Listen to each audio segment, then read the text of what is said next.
All right, guys, like and share this feed. Super dope topic today. I'm excited to be live with you guys for another Boss Talk Wednesday. So, guys, like and share this feed on Instagram, YouTube, and Facebook. Going live with my sister Natalie today, guys. So excited to have you guys on with us. All right, I see the request. We're on Instagram, YouTube, Facebook, and we're going live talking about something really, really dope. So, guys, like and share this feed. You guys know this is Boss Up Talk Wednesdays. This is week number probably like 26 or 27. What week is? Wow. So for 27 weeks, consistency is a key for business. So, guys, listen, it's the whole vibe. All right. So, guys, like and share this feed, guys.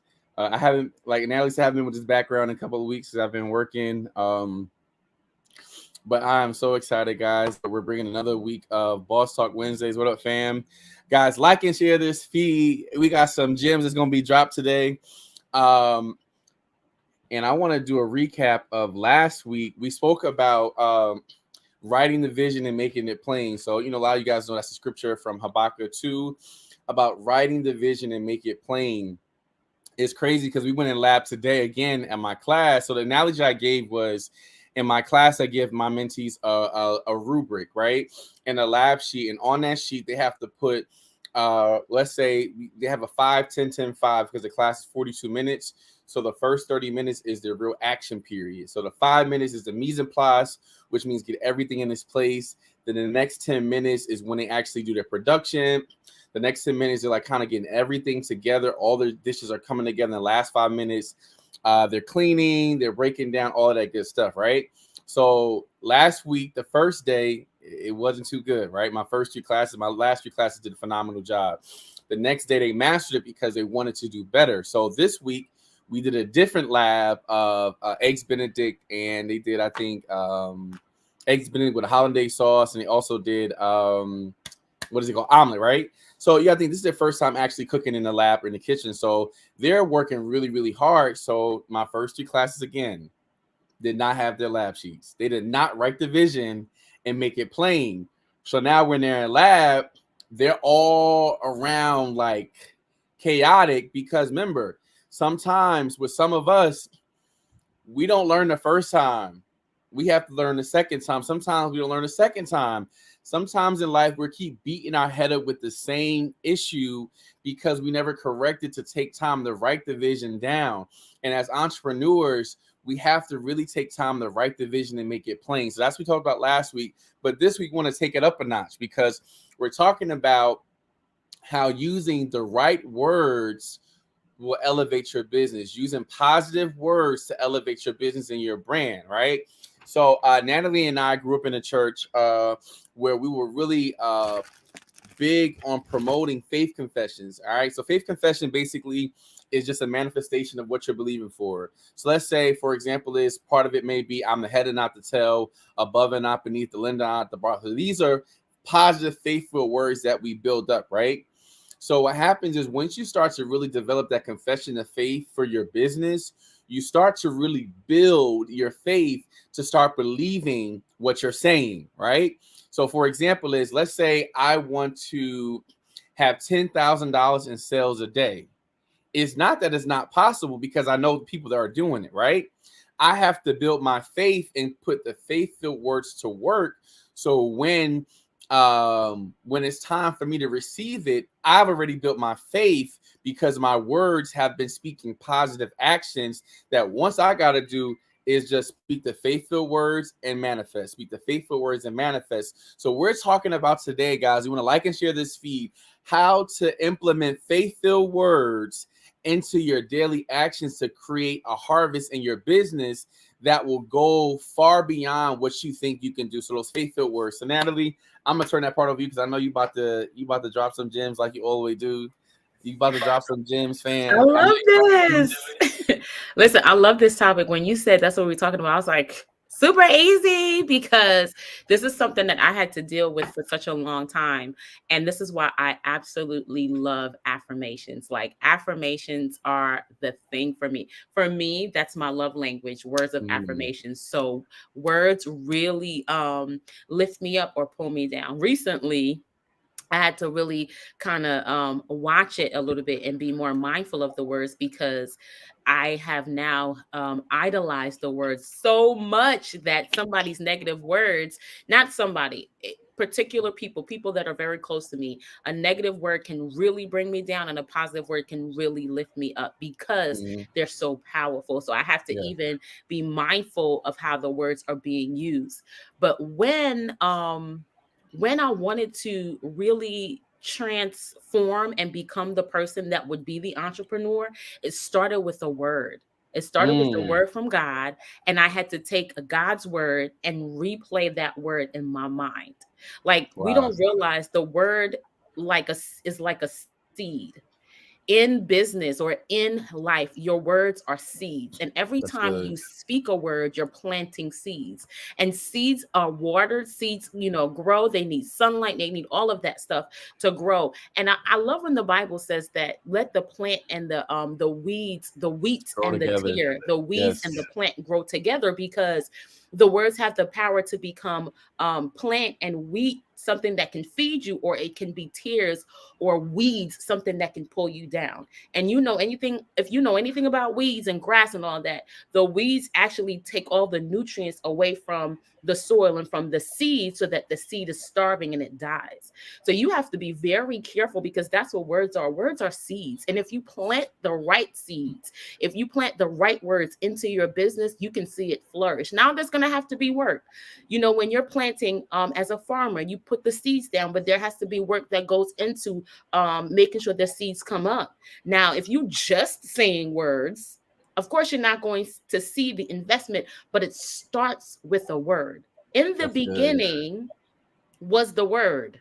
Period. I'm going to stop there. In the beginning was the word. Words precede everything that we see in the world.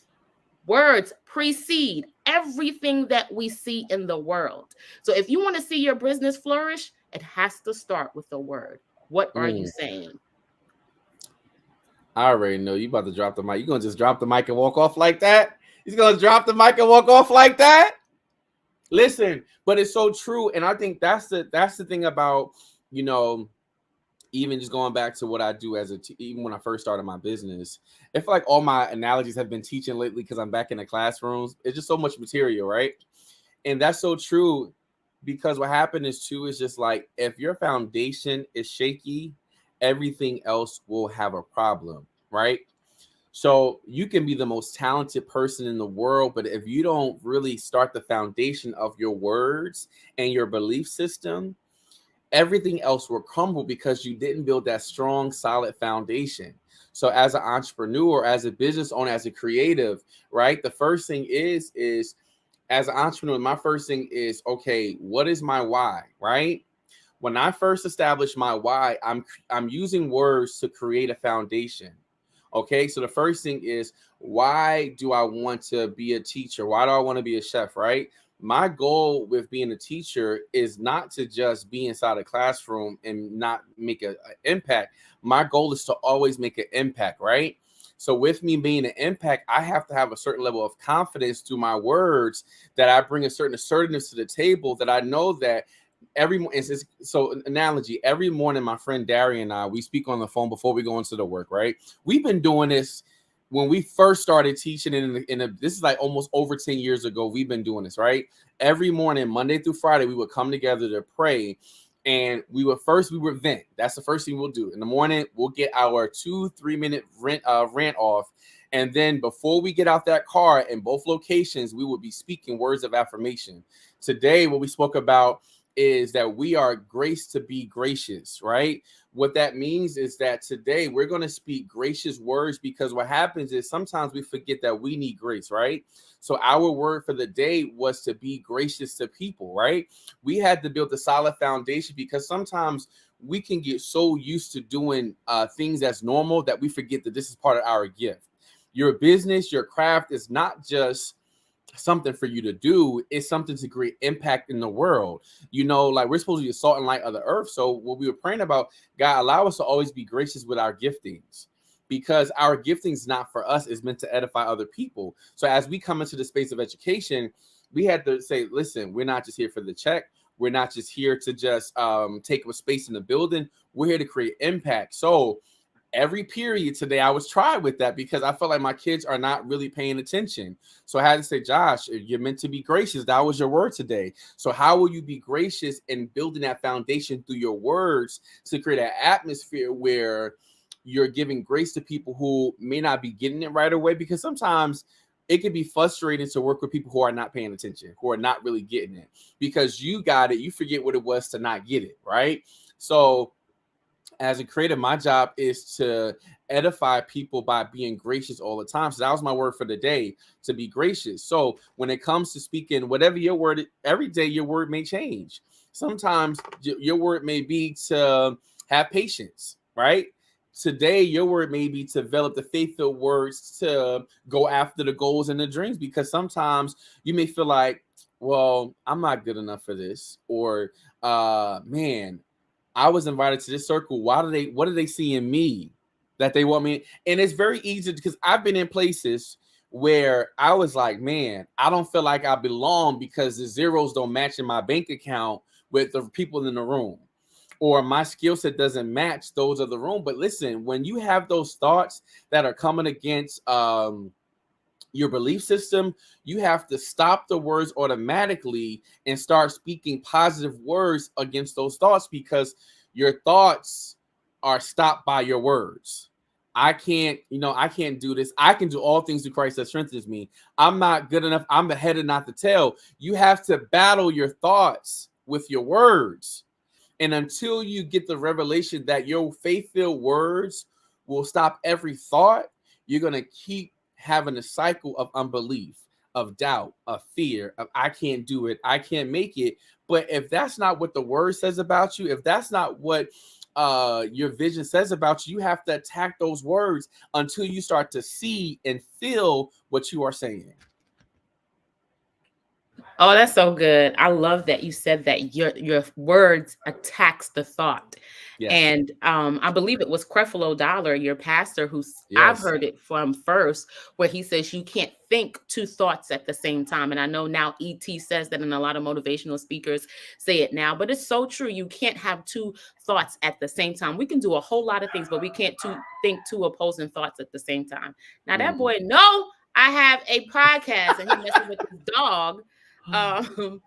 But I love that you released the negative words. You and your friend released the negative words first, but then after you released the negative words, you replaced it with those positive affirmations. And sometimes people feel like I just need to get it out.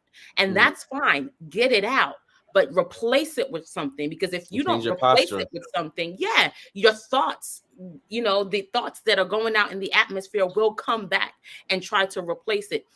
There's a universal law about matter, that there is always something occupying a space.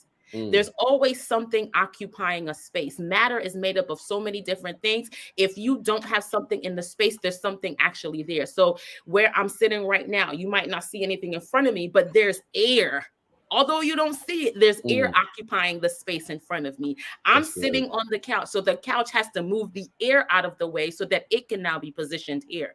And the same thing happens with your thoughts. Your thoughts can't stay there if a word comes and now moves it out of the way.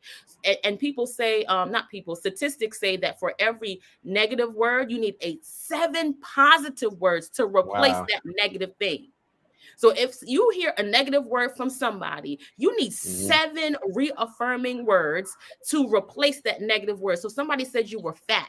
You need 7 other words of you're not fat. It doesn't even have to be 7 different people of you're healthy, of you're in shape, of you're right where you need to be, in order for you to believe the positive as opposed to the negative. So you already know there's a deficiency, like how they say there's 7 women to 1 man. You already know in your mind, man, 7 to 1. So I have to now be motivated enough when I wake up in the morning, because I'm going to encounter negative words, not just from myself, but from other people. I got to position myself now to speak those 7, 14, 21, 35, how many ever you want to, affirmations before I even move out in my space and do what I'm supposed to do, because you already know the statistics are against you. So you have to now be positioned to fight a battle that's already coming at you before you even get out the bed, before you even get out the house. You got to prepare yourself, armor yourself up. That's what the Bible says. Put on the armor of God. Prepare for a fight that's already there. Entrepreneurship, Josh, no. Teaching, Josh, no, because we both entrepreneurs and teachers. It's a fight. Every Don't day. nobody want to go in there and deal with your bad kids every single day. But because we know the purpose, and he said, money is not a strong enough why. At the end of the day, you can pay somebody $100,000. And if them kids real bad, deuces, we will go. And just to get peace of mind, we'll take a $50,000 job.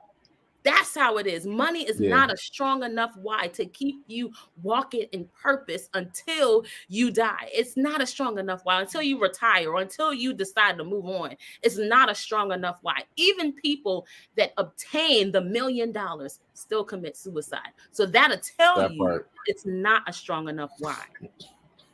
That's so good. And I think here's the thing about you just spoke so good, you know, coughed it up, man. Listen. So look, even too. And that was so good what you said about that part, because I think sometimes going back to what we talked about last week is sometimes we don't create the strategy to be successful with our mind, right? So for example, is just like an athlete, all athletes have a game plan, right? The reason why you create that game plan is because it's for you to be successful, that even if it does not work right then, sometimes you have to alter it. And same thing with your words, right? You have to create a game plan for positive words, a game plan for positive reactions, right? Because if you don't physically write down I wish I could see this wall I have. I literally have a whole wall full of scriptures and manifestation, what I'm believing for. A whole wall. They had to edit because things have changed. Like, for example, there's one thing I spoke that I speak $1,500 in sales to Chef Jay's Encounter. Like that was a big goal for me 5 years ago. So for me, sometimes I have to keep editing my goals and what I'm believing for, because sometimes you don't feel like a winner. Sometimes you don't feel like you're successful. There are times, even within the past 2 weeks, where I felt like, man, like I'm back to square one. But sometimes it's not that. You can't always go based off how you feel. You know, like even too, like it's sometimes a struggle as an entrepreneur, because sometimes you have a great month. The next month, you know, it's like, yeah, I need some EBT. Like, I need some EBT. I need like anything I need to get by. Like, it's like I'm in poverty. I'm in Lodabar, you know. So listen, you know, and sometimes it's like those are realities where sometimes you realize that, you know, life isn't giving what you want. It ain't giving what's supposed to give. So it's my choice to say, hey, am I going to change my belief system because I don't see it working? No, what I'm going to do is I'm going to edit this right here.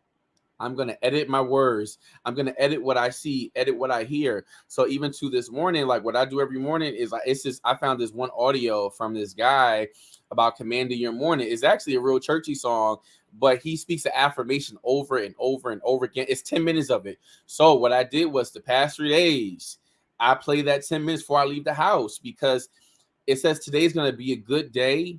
Today's going to be better. Today I'm going to win. And it says that for 10 minutes over and over and over again. But what happened is, I think sometimes we don't realize how much negative energy is confronted with us every single day, that we don't take time to give that same thing with positive words. You know, and even too, like I'm in a classroom with 22 kids in most of my classes. So sometimes I have to be the strongest light in the room to command the attention. And a lot of times too is the reason why we're not winning, because we don't say anything. I got a good example too. In one of my classes, I have some kids who don't speak English, right? And I love this. It's this one young lady where she was in a lab today with 2 kids who they were kind of taking over, but she wasn't speaking up, right? And what I did was I moved her to a different group and I said, speak what you want to say. I said, don't just sit there in the lab and not ask for, say, hey, guys, I'll do this. So in the next group, when I moved her over, she became like the leader of that group. And it's because she needed the right push to start using her words to take action. So sometimes when you're going through things and you feel like you're just being pushed aside, you feel like you're not being included, use your words to say, hey, I'm here. Hey, I want to do this. Hey, let me do this part. Because what happens is for those who don't speak, you don't lead. If you never use your words, you'll never even know the leader inside of you. If you don't use your words to start speaking and manifesting and attacking things and to start winning, you'll be at the same place because you don't use your words. Using your words, and not now, sometimes you got to be quiet. Don't let me be wrong, but there's sometimes, because I know for a fact there's sometimes I had to just shut up and let God handle what I needed to handle. Because for me, I'm about that life. Like, listen, fam, you got to watch how you talking to me, or listen. But then there are some moments where if you never use your words, you're going to stay stuck. You won't pivot. You won't grow. You won't prosper. So you got to identify the times in life when it's time to speak and use those word seeds and start to manifest the life you want to live. Like, stop letting life happen to you and happen to life. I love that you said sometimes you have to be quiet, but sometimes you have to speak. And it's so funny because immediately when you said that, I thought about a time where I had to be quiet. Like, I wanted to be an entrepreneur. It was 2017, 2018. I wanted to be an entrepreneur. I was in and out of the classroom, working 1 year, and then I came out to do something 1 year, and then it just nothing ever panned out. And in that season, I think it was the beginning of 2018, I couldn't even trust my own words, y'all. I literally stopped talking about any idea that I had because I knew that my mind was so corrupted that if I put a new idea out there, I would sabotage myself. So I remember saying things like, I want to write a book, but I'm not good enough to write a book. I'm not creative enough to write a book. My English professor, my freshman year English professor told me that I need to stick to math. Writing was not my thing. And I kept replaying those words over and over in my mind. So it became my own thoughts. It was no longer her thoughts. It was her thoughts in the beginning, her words. And I took it and it became my words and my thoughts. How many books you got now? Huh? How many books you got now, author? 4. Come on there. Hey. But it started with the word. It started with me being silent, actually. And for a couple of months, maybe 3 or 4 months, all I did was listen to E.T. Literally, I was like, I need to brainwash myself because my thoughts are so corrupted. I couldn't trust my own thoughts with myself. I knew that if I said something positive, right behind it, it would be something negative to negate what I said. So I said, you know what? Since I can't trust my words, let me trust somebody else's words. And E.T. would say things like, you're strong. You know, get a deeper why. You've been born for this. And that's the words that I adapted as my own until I was strong enough. So it's like having crutches. E.T.'s words were crutches to me until I was strong enough to walk on my own and have my own thoughts, not corrupt myself. And it got so good that even when I had a negative thought, I would say, baby girl, that's not you. Now you know who you are. Shut it up. And I had to talk to myself like that. I had to look at myself in the mirror. I remember looking at myself in the mirror and saying, girl, you are beautiful. Look at your nose. Look at your lips. This is something that I couldn't do in my 20s or my 30s. I couldn't look at my lips and be like, oh, your lips are beautiful. All I thought was, oh, they're big and they're ugly because, you know, somebody said that to me when I was a teenager. So your words really create your reality. Once I started saying things like, I am an author with no books, I now had to be like, okay, Natalie, you're an author. What do authors do? They write. Get to writing. That's Natalie, good. you're an entrepreneur. What do entrepreneurs do? They start businesses. Start a business. Natalie, you're a coach. What do coaches do? Oh, they have clients. Get some clients. So it's now, this is who I am based on what I've said. Now I've got to be who I already know I am. And it started with one word. One word. That's good. You keep dropping these mics. I'm trying to pick them up. We just keep dropping them in these gems. But no, that's so good because what happens is too, I think we become a part of a culture where that we just give up, you know. And I think even too, like with the whole cancel culture, sometimes we cancel ourselves before we even make it. You know, what are you canceling in your life prematurely? You know, and I realize there's some things I'm always trying to brand because I'm like, yo, Jay, like, you ain't crushed that goal, so you got to go back at it again. There's some times that I feel like I have failed, right? But then I think about it again, Jay, that's not your storyline. Your storyline is I can do all things through Christ. Your storyline is I'm a winner. Your storyline is I'm the head and not the tail. Your storyline is that he'll supply all my needs according to his riches and glory in Christ Jesus. So what happens is when I have those moments of doubt, and when you have those moments of doubt, they will come. Everybody have moments of doubt. The thing is, you have to go back to your arsenal of your words. You know, for example, let's think about it as a farmer, right? If you're hungry, plant some seeds. If you want, like, and that's what it is. Like, we all have the authority and the ability to create what we want to see, but it starts with our words. And you know, I think that, like, for me, I never used to want to put my face on my products, right? I never did, until I realized that no, like, Jay, you have to put your face. You're the face of your brand, right?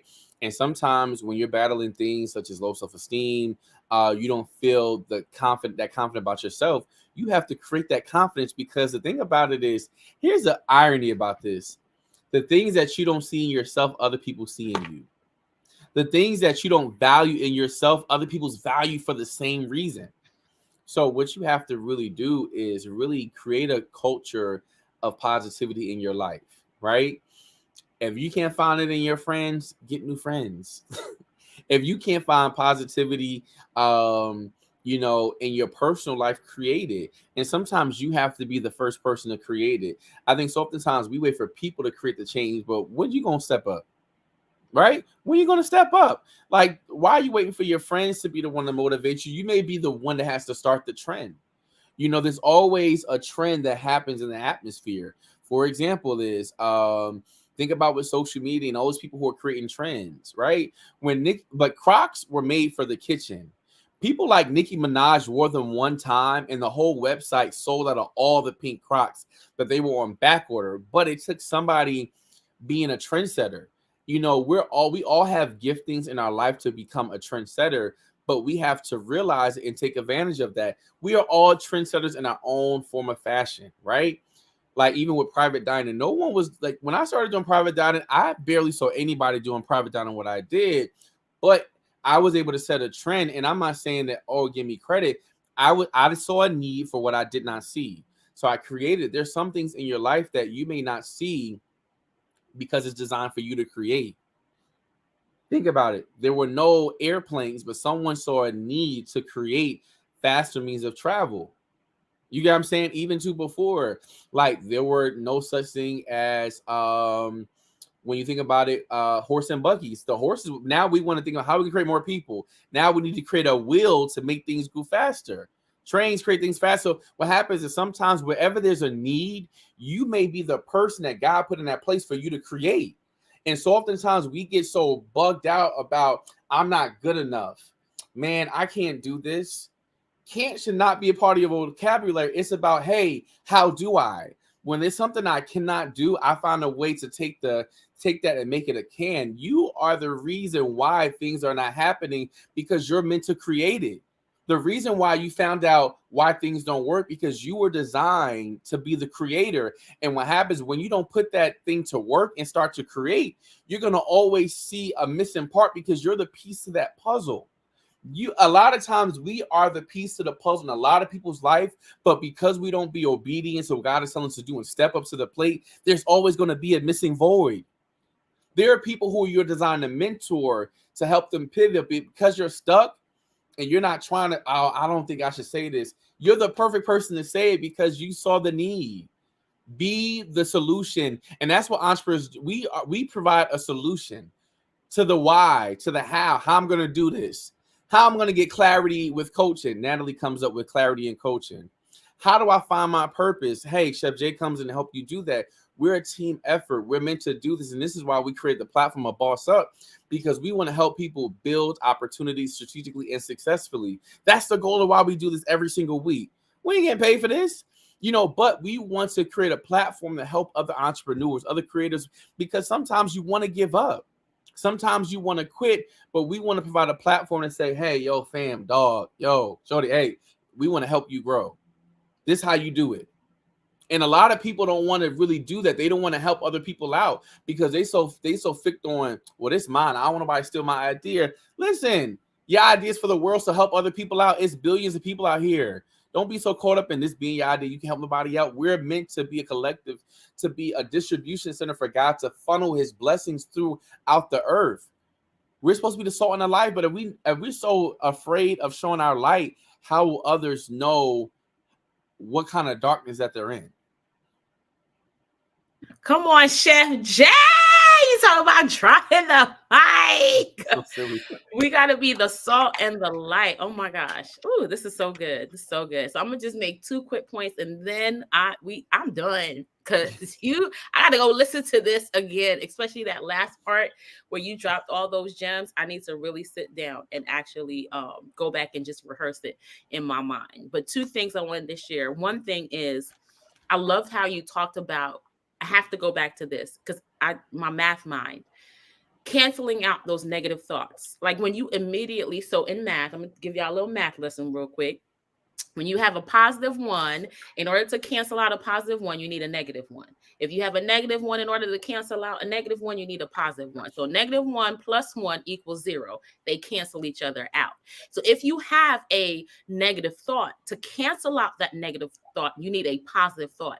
But with the thoughts, there is such thing as accruing thoughts. So if you let the thought linger too long, you can't use one positive thought to cancel out that negative thought. Think about it as in 2 days. If you let it go for 2 days, now you may need 2 in order to cancel it out. If you let it go for 3 days, you might need 3 to cancel it out. That may not be accurate based on the depth of where the person is with their trauma. It may need to be deeper than that, but I'm just giving y'all a basic example. So if you have a thought, oh, I'm not smart, in order to cancel that out, you need to quickly say, yes, I am smart. And this is the reason why. And so we got to do that as quickly as possible in order to maintain this momentum of positivity, to maintain the faith, basically, when you are building your business. So you need to do the math. When it quickly comes up, quickly bring it down. Like the word says, casting down all vain imaginations and anything that exalts itself against the knowledge of Christ. You have to bring those thoughts to the ground immediately, or else they take root. And then you're going to have to do a lot more digging than you would necessarily need to if you cancel it quickly. And think about all your childhood trauma that's unresolved. How much money you got to pay for the therapy because it wasn't quickly canceled out. Now, the second thing, when I was in the classroom, I had a special ed classroom, and my special ed teacher was non-existent. She ain't show up most of the time. I mean, we had talks and the principal got involved. And so I couldn't wait for my special ed teacher to get on board in order for me to help my students do well in the classroom. I called my girlfriend. She is a special ed teacher, phenomenal woman, Nakima Jones, and she gave me some strategies, but the strategies would not work because why? The kids did not believe that they were good enough. So you know what I did? I ripped down all the math paraphernalia all around my classroom, and I put up affirmations. One day a teacher came into my classroom. She was like, Natalie, this is beautiful. What is this? Why do you have this? I said, because the kids can't learn if they don't believe they can learn. So every single day before we did anything, we were reading, I am enough. That was one of the things. I am loved. That was another thing. I am smart. That was another thing. Like just affirmations all around the room.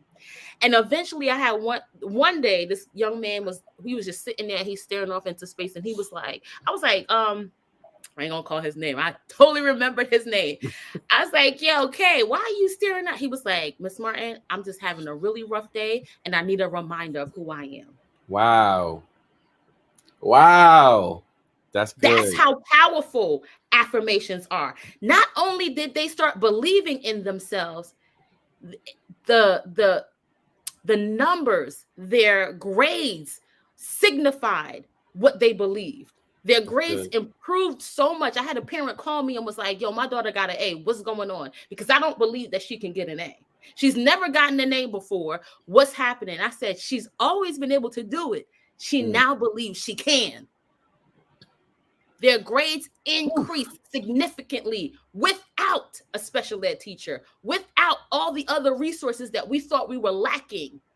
their grades increase, because it started with, do you believe you are the right person? Do you believe that you can actually do this? Do you believe? And since you don't believe, let me put some stuff around so I can remind you that this is who you are. You need reminders daily that you are the person, that you are the entrepreneur, that you are successful. And guess what's going to happen? The numbers will eventually reflect who you are. So you looking to make money, make an impact. Figure out who you are first, and the money will follow. And that's all I have. Boss Up Boot Camp, October 21st to the 22nd. Y'all need to be in the room. And you said something that was so pivotal. That was just such a crucial thing that you said was, you guys had everything that you guys already needed. And sometimes as entrepreneurs, we're always looking for the next fix, the next big thing. When you are the next big thing, when you look inside of yourself and you start to really dig and find your purpose and get clarity, you'll start to see that everything you ever needed, God already placed inside of you. And it starts with your thinking. It starts with your words. And you keep doing over and over and over again till you see the difference, guys. So, guys, listen, next weekend we're having a Boss Up Boot Camp. I'm giving out some scholarships, guys. If you're interested in coming to the Boss Up Boot Camp, I have some free tickets. All right. So DM me if you're interested in coming. We have some free tickets. It's going to be super dope. We're putting all the plans together because we want to see you guys win. So click the link in the bio for get a ticket, guys. If you guys don't have it, but you want to be a part of this, guys, DM us because we want to help you grow. If you're looking to book your coaching, hit Natalie up for clarity, hit me up for purpose, and we're here to help you guys take you to the next level. It's time to win, but it's up to you to start changing your mind and changing your words. All right, guys, have a dope weekend on purpose. All right, we'll see you guys next week.